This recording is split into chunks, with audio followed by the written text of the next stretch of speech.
introduction about like why we're here, about your men's group. Hey, he pointed to you earlier, just so you know, he pointed to you earlier, like you was, you know what I'm saying? You know we ain't gonna steal his thunder. Perfect. Go, Cletus. Okay. So to be clear, you know, the Monday morning men's group gets together because we're just some brothers hanging out having coffee, you know, and we need a safe space where we can talk and be ourselves. And it's a great spot because we come from different backgrounds and we come with a purpose. We want to make our communities better. We want to have a community where our children, when they wake up, they can go anywhere they want to go. They can do anything they want to do, and they believe it because it's the truth. And so our goal is to make sure as best we can that they have that world to live in. So we start our days and our weeks sharing energy with each other. We come out, and it's the best way to start the week. We start on Monday morning. We start at 7:30. Every week, if you show up, you show up. If you don't, you have something to do. That's cool too. But everybody who comes contributes, and they bring their different thoughts. They bring their different biographies, their autobiographies with them. And together, we try to make the place better. And we do that through conversation, and we do it through action. So what you're gonna see here is a regular conversation among gentlemen trying to get some things done. Foley. Go ahead. So now we'll see you for today's session. And what that session is hosting the discussion on Cara Adams' Hidden Treasure. Hope everyone took an opportunity to read it. I had to read it twice. Wow. You had to read it twice because Yeah, you don't read well? Well, no, it's just because I'm slow. And some of the things, some of the things, it's just, you know, you just want to make sure you heard it right, you saw it right, and it's basically quick, but it's to and from in terms of the reflections. It's the present as well as dealing with the past, and I think the past. More of with your mother and knowing where she was in the present is just how you and Troy were dealing with life circumstances immediately. And so it was taking those glimpses and those vignettes and being able to piece them together and to host a conversation of not just the downfall or not just the depression and not just everybody else's way of knowing, but being able to come to grips with where you two were. And that, I thought that was extremely impressive, and I thought most people don't want to do that. And I thought what you were saying is most people listen to their friends, get what their friends have, and that's nothing. So yeah, I thought it was very instrumental and positive that you were willing to fight through it and digest the dialogue that most people just feel very comfortable running away from, knowing that running from it is not going to save you. I think somewhere in page 60, somewhere around there, that you opened up in that context that with everyone saying that, your mom, you know, tripping out on you and everything else, that you were able to say, okay, I'm laying these burdens, these rocks, these heavy things, okay, now it's time to begin to invest in the why and also construct where am I? You know, because where you were at, you weren't comfortable. Yeah. And now I've heard everybody else's travesty, you know, stories and what they would do.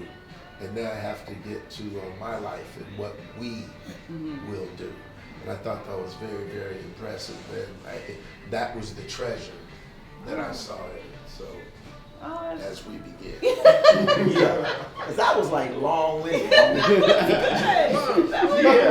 I actually thought it was a very relatable book from the standpoint that my journey with cancer I can relate to because of the experiences that you have, even though the nature of your cancer was different from what I experienced. But as far as sometimes the mindset going through those events, you have an opportunity to find out, you know, who you really are and how strong you really are, and then how open you are to looking at how can I come through this and be the best on the other side of the experience, as opposed to the person who started the journey And actually, in my particular case, the journey still goes on because I'm still being treated for prostate cancer. So, it's a personal thing to relate to, and I think what you do is you find a source of strength that maybe you didn't realize that you were aware of. And I always speak of conscious awareness, being aware of where you are mentally and emotionally at any point in time. And I think that it's important to have that sense of awareness, because what it does for me is kind of an emotional compass for my life. It actually starts my day. So, and the thoughts that we have and the thoughts that I had, they actually become my truth until I decide that I want to create a different truth. And that was the beauty of it. And you have people that come into your lives, and I always believe that God, universal love, energy, universal creative energy, whatever you choose to refer to God as, can bring about a sense of peace. And that was one of the things that I experienced tremendously, was a sense of peace when I was first even told that I was diagnosed with, that my results were positive. And, I just remember the first 60 seconds of getting the information that I was angry. But then I realized, okay, it's just another fight. So, Earl, let's lace up the gloves and let's get busy. So you like to fight, and you create your own truths? Yeah, we all do. We all create our own truths. Okay. Everybody does. Everybody creates their own truth. The things that you believe, the things that you embrace, whether it's something that you learned from your past or from your parents or whatever it may be, things that you embrace becomes your truth until you decide that, I want to create a different truth. And it's always possible. I gotta work on that, creating my own truth, though. I like that piece. But a lot of times we were talking about, I think what you had mentioned, and I want to go back on some of the discussions we had prior to this, right, was, No. yeah, don't listen to him, because we know he ain't no good man. No, well, we talked about, like, what is a good man? We all read the book, like you said, my laundry is out there completely in the book. But again, it goes back to what is a good man, and kind of elaborate even on what you were talking about, right? In your question, because you not single, because you single too. But he's by far the youngest. Yeah, he's the youngest. And you ain't got you ain't getting married no more. You dying. And so it is. Amen. Embrace your new truth. He don't even want to squeegee the shower. He gonna get married. He can't even squeegee. Oh shoot. Well, in regards to that, so in terms of finding out what it is to be a good man, in terms of finding out what it is to be a good man in relationship, I think that, like I said, I listen to you guys and I hear from you guys, but I know it's a journey I have to go through. And I read the introduction to the book, and I think a part of that is being able to be vulnerable, being able to be candid, and being able to be open and share your truth, and just do it in an intimate way. And even in relationship, I grew up women, aunts and moms and aunties and sisters and all that stuff, where it still was, as a black woman, you bear a certain burden that's what you're supposed to do. And at the same as a black man, you bear a certain burden that you're supposed to bear. And I think being able to open up and say, okay, this is my burden because I choose to have it, and this is who I am, and this is who I'm open and vulnerable to be. For me, it's learning that still is a part of being a good man. Of being, hey, this is my burden, this is what I'm wearing, this is who I am. I got some flaws, I got some things like that, but I'm still open and willing to go through this love, go through this relationship with this person and with my family and stuff like that. And just figuring out as I go along. I'm not the youngest anymore. You look a lot younger. Yeah. He's still asleep. Yeah, he's still trying to figure it out. He didn't even comb his hair. So. Dang, as they get younger, they stop doing it at all. But I like He went from. I told you, you bamboozle. He's these young cats. You guys see his newsletter? Oh, you have to bring that next The time. yoga dude? Yeah, the yoga dude. Yeah. And then all of a sudden he transitioned and all he got long hair. But I like what you were talking about, the autobiography piece, right? Like, what's a good man and then what's a good man who's married. Yeah. But one of the things, so I'm going to go back to the book, right? One of the first times that you discuss you finding the phone. Right? And, waking the brother up in the middle of the night, like, what's this? Yeah. And then, but here's the piece that was hard for me to grasp the concept of, only because I would never do it. But I mean, I praise you for doing it when you said you came clean, right? Well, we was raised to lie, right? Unless you get caught again. Exactly, right? I mean, and that's But you still lie. One more time. What you say? You ain't gonna believe me or the lying. He made it seem like he was the victim because he fell on the floor crying. Right, but that's what I'm He saying. still didn't come true. Well, no, but I mean, I was waiting on the grits to be poured on. A true sister would have poured grits. No, she contemplated that. Yeah. I mean, it went through her head. That's what I'm saying. I love but the she fact was just that waiting for him to go back to sleep. he could have went in and leaned in and went total denial. Like you said, you believe your lying eyes, you're gonna believe me, honey. Right? And so he, open kimono, right? I'm just like my father.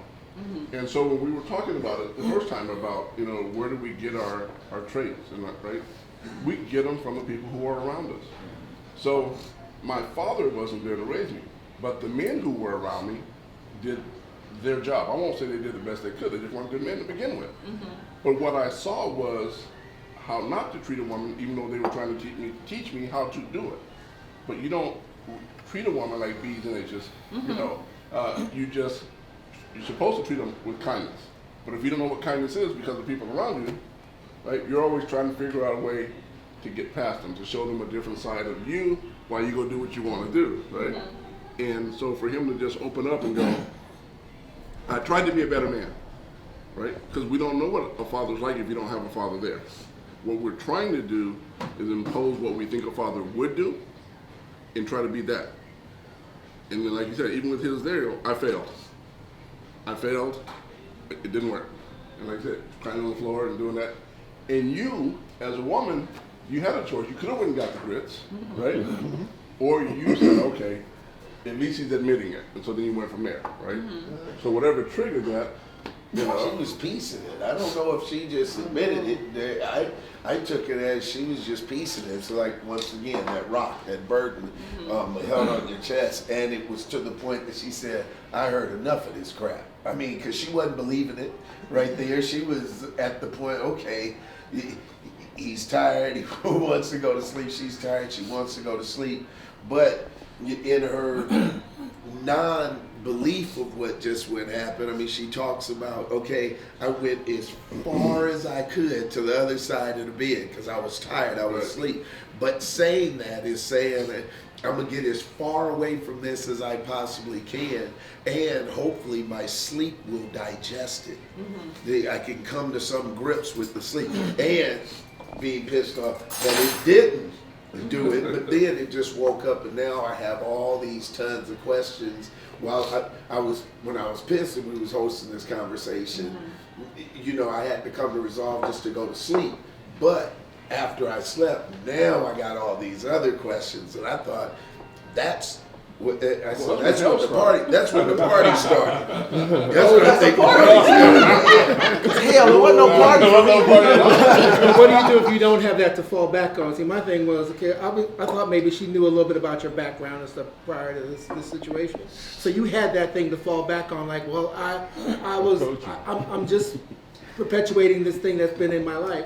But what if you don't have that to fall back on? Like, if I'm not, I didn't have that example in my life. That's just what I do. That's just what I decided to do.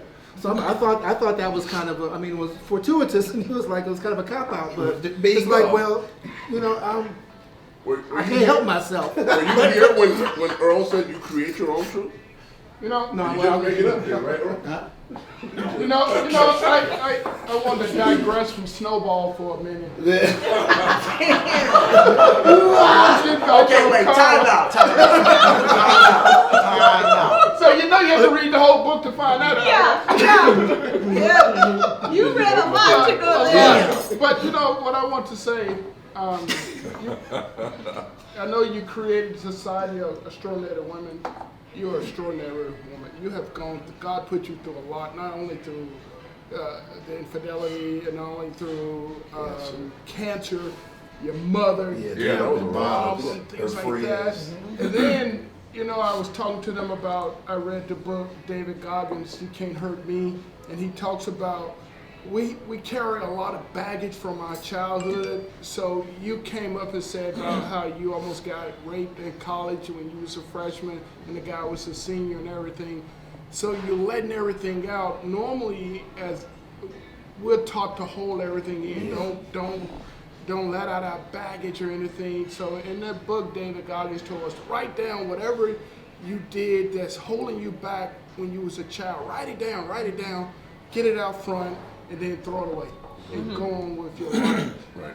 My sister died from breast cancer too a few years back, and I think God was putting you through all these challenges to save your life because, and going back to Snowball, it's like, man, you said your mother.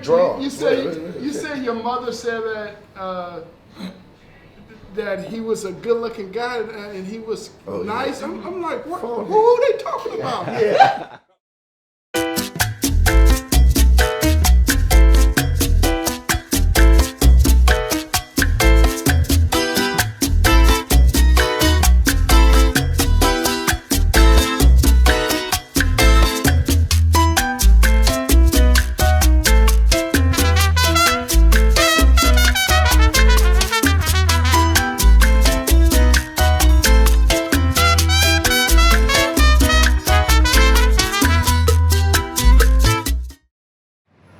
Hi, my name is Kara Adams, and I'm the author of the award-winning book, Hidden Treasure. What's funny about that is that's not how I started. I started off as the vice president of marketing for a financial institution worth over $1.3 billion. Have you ever felt like you were living somebody else's life? You were living someone else's dream? That was me. I knew in my life that I wasn't living the purpose-driven life that I was supposed to, but I didn't know what to do about that. I didn't know what that looked like. And so, like most of you, there have been so many roadblocks, so many crazy things that have happened in my life. And I had to figure out a way to not only deal with them, but to heal and to grow and to finally kind of become the person that I always wanted to be. I understand if you've gone through infertility, if you've tried your hardest to live that dream, to have that family, and just for one reason or another, you weren't able to. I know what it feels like to be cheated on, to have a marriage where infidelity is an issue, and still be able to climb out of it, and to be in a marriage that's full of support and love and light. I understand what it feels like to work at a job that you know is not your purpose. It's not what God puts you here on earth for, but it pays the bills. It doesn't fill you up, or it doesn't allow you to really be who you were meant to be, but to everyone else it looks great. It looks like what you should be doing. I understand all of those pieces. And for me, it took being diagnosed with breast cancer for me to change my life, for me to live a life that I love.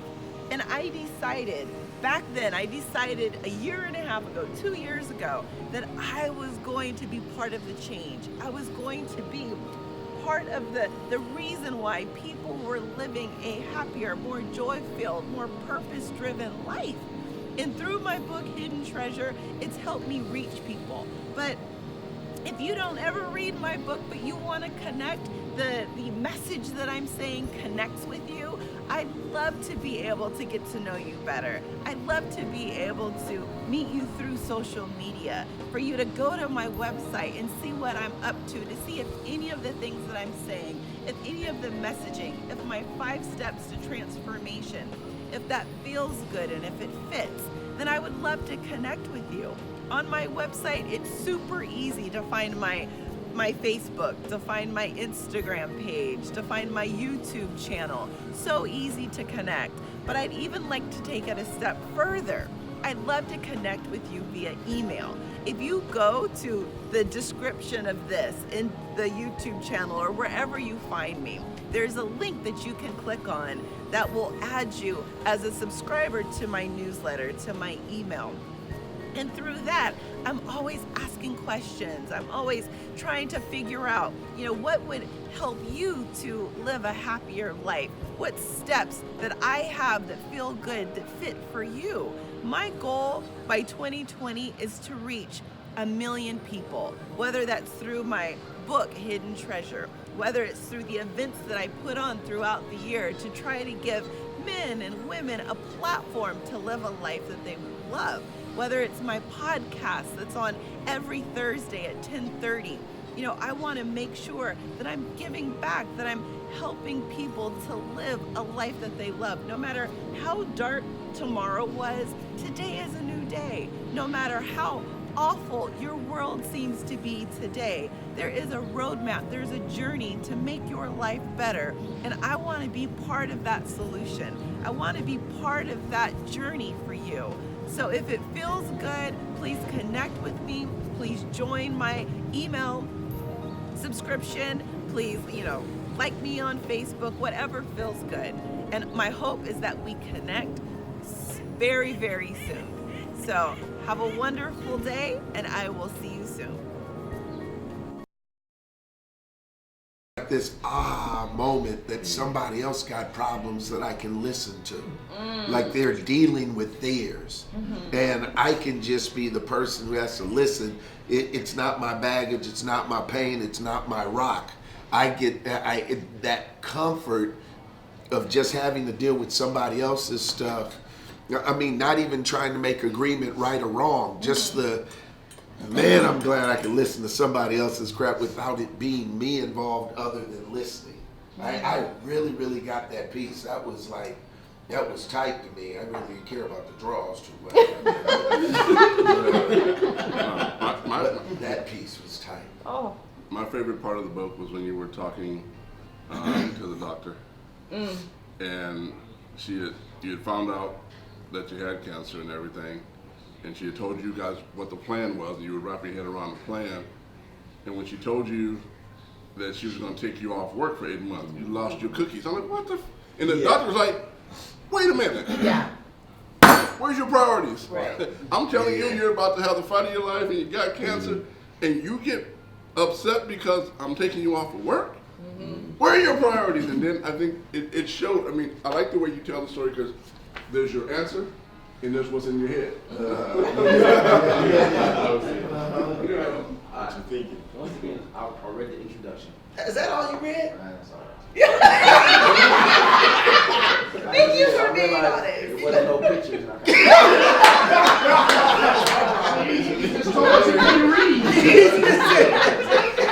But in reading the introduction, I thought about myself and I thought about other women that I know, younger women. And the question of a good man. Before you got married, were you looking for a good man or a good father or a good partner? What was a good man for you before you got married?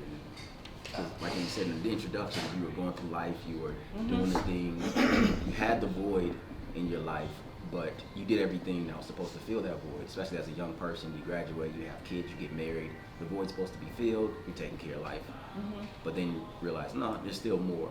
So before you got married, what were you looking for as far as, like you said, a good man, husband, partner, whatever? I think like all women, they lie, they tell you they don't have it. Like I had a list. I had a list like everyone else did. And my list, the top of it was he had to be God-fearing. Like we had to be of the same faith in feel strongly about the same things, and that he had to be a good partner. Like, he had to have a business mind and want to do better and be better, and that he had to be funny and he had to be my best friend.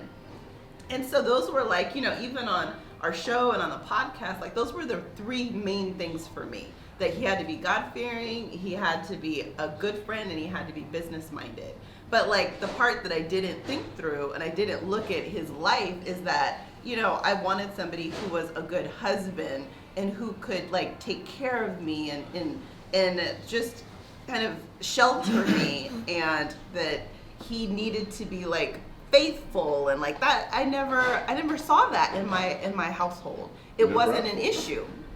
It was just, that's what you do. You know, I never saw struggle in my family, so it wasn't top of mind. But it wasn't on my list at all. I thought, you know, at the end of the day, you get married, and neither person has outside relationships.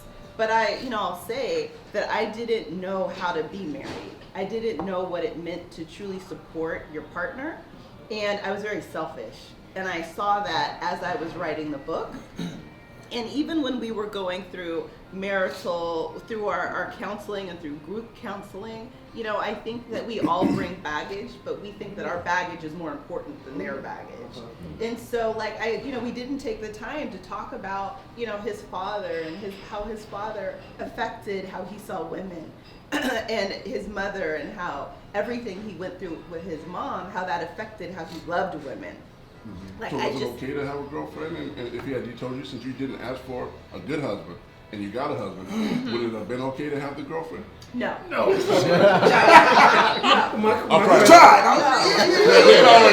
Maybe do it another time. Question to you is that, Earl said, bring it in. going back to that question though, it's my illusion that most women start that list like at 5 and 6 years old. Do. So now, when you talk about the top of your list being, you know, God-fearing and all these other things, these are things that you probably came about through later on in life as you matured, and because your list has been fluid, obviously. Yes, because it started off really long. I think a lot of us don't realize that young girls start this list They when look they're at 5 their and 6 years father. old. They're looking at their father to start their list. So what is their father doing in the home? And they're looking at that. You know.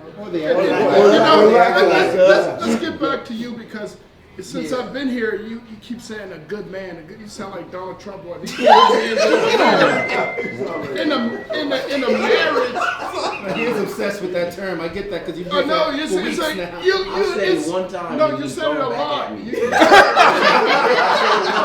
I said good man once, and then Stay with it, James. Marriage You get is carried Never away. heard it at all. So. But marriage is what, you know, nobody has the blueprint of marriage. It's what it's the man and woman. When I got married, my father told me, he said, Kevin, as long as you keep the third party out your marriage, you'll have a successful marriage. He was saying the in-laws. Oh, so you can have it. You can have a girlfriend. No, that's another third party. No, third party. See, you're telling me your marriage is not right. You keep talking about girlfriends. There's a lot of beef right now. But a good man is one who take care of the family. The one who's the family always come first. After God, it's the family. No matter what, it's always the family and the wife. But you know, you are how you put this book together. Wow, I say wow because you let open, you expose everything, and I know you feel better by exposing. Because we was talking the other week, as blacks, we have so much baggage, you know, how to be black, how to work in corporate America, how to do this, how to do that, and then go to HBCU and this and that, and you can't say this. You have to be extra. You have to be extra smarter than your white counterpart and all that. We're bringing all this baggage with us, and then we have to go work in corporate America. We've been around blacks all our life, and we can't accept it because our terminology has to change, our way of life. Then we move to the suburbs, and who our neighbors are. And I'm like, wow, you expose a lot. I was like, It's amazing. So is it safe to say a good man is actually subjective? Yes, it's very subjective. Well, yeah, I think so too, and I like to, I have deference to what he was just saying too, because he said like a good man is a person who takes care of his family after God. But the thing is, there's good men of all faiths, Yes. and there's good men who are atheists who take care of their family and love their family too. So I wouldn't even put that in. I mean, yes, that may be part of it for this group or whatever, but I wouldn't put that in as a number one thing, because that doesn't really denote that you're a good man, because there's a lot of other things that go into that. So I was just looking at where you prioritize it. And just putting God But as a God part is- of the God is family. my favorite. Because I'm not putting it over my family. I'm not putting nothing over my family. And I had to learn, what it was to be a family, because the experiences that I got is I already thought women ran things anyway. So I didn't even believe this fake okey doke stuff of man is in charge of the house. So I wasn't into none of that. And my mother probably would have beat the living daylights out of me. You wouldn't have had to worry about it, because if I would have went and told on myself something like that, my mama would have wanted to beat me. You don't ever tell a mama that stuff. No, I'm serious. That's where my mother would have been. And because why you bringing up all that crap to mess up your marriage? What she knows. And what I kept seeing is I kept seeing how you kept trying to create things, and how Troy was trying to be that daddy, trying to be that. Remember, the baby coming out of the hospital and him willing. I remember it just like my wife. She's looking at this precious cargo and not wanting to change the diaper, and me like, shoot, here, boom, here, just do it like this. Whereas my wife was thinking of all these other things when it came to why isn't my daughter want to breastfeed, and going through all those complications and stuff. And I said, well, sure, I help. What, she don't want none? We came in, as you were saying, with a lot of baggage. Absolutely. And you go back further, just to have truly. You guys had to put some work in, right? A lot of Too money. much. But I'm just saying, as you put it in, the money part, but which was obviously significant in doing, IVF. But for us, for men, to keep trying to have a baby for what seemed like an eternity, it's like, look, honey, I did my best, right? So we just not meant to have children would be the easiest way to say that and walk away. But it's like, no, you want a baby? I want you to be happy. We're going to keep trying it no matter what it takes. Yeah. Right? And you did a lot of taking to make it happen. Yeah. Shit, I was tired. Not acupuncture, but a cup. That's What's funny though? The cut didn't bother me. The needles did. Did you have to go through that? Did you have to go? Man, hell no, but I would have did it. I'm trying to figure out where's the pain in that. So, It what? Are you crazy? oh, dude, Oh, the cup is easy. Yeah, that's what I'm saying. Yeah, You said it the becomes cup. I'm like, mechanical, right? Yeah. But you It's had to just- surprise you with it because, otherwise it takes away that. Oh, it's mechanical. I mean, that was a problem. Like in the beginning, once you, well, she said I said, okay, we're gonna have a baby. Okay, great. One thing about my wife, you can't just say, oh, I'm thinking about. Oh no, pre-planner. It's done. Yeah. I'm thinking. I have to say I'm thinking, and then, but hey, stop! Don't you do anything, right? Because that was the thing. She was already planning for a year. I'm like, I didn't know we was trying to have a baby.